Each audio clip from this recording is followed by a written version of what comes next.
anyone watching the Donald Trump administration try and sabotage its recently lost election knows the team is falling apart. But even in a world where head lawyer Rudy Giuliani is willing to show God and everybody that he hasn't haunted a courtroom in decades, nobody expected the coming apart to be so literal.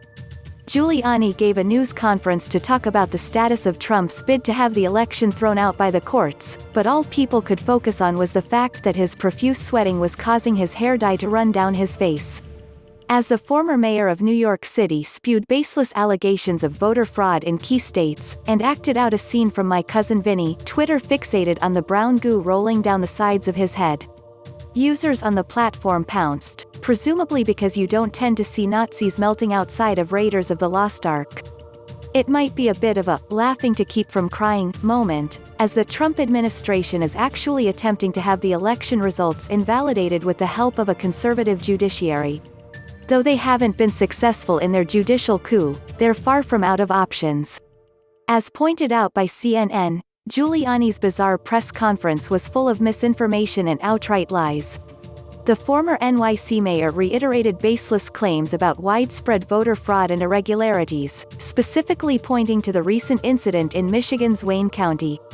Giuliani told reporters the Trump campaign successfully got the county's Board of Elections to decertify the election results due to overvotes. However, the board members ultimately voted to certify the results after an initial deadlock. According to the network, the so-called overvotes are more commonly referred to as imbalances, which occur when the number of recorded ballots in the poll books do not match the number of cast ballots. Michigan Secretary of State Jocelyn Benson said these types of discrepancies are not unprecedented. They certified the vote in 2016 with 80% of Detroit precincts out of balance. And yet today, 42% were out of balance and yet it didn't get certified, so clearly there is no valid point here, Benson previously said. Giuliani also said mail-in ballots were prone to fraud, a claim that experts have consistently refuted. He then turned his direction toward Pennsylvania, one of the several battleground states that went to President-elect Joe Biden.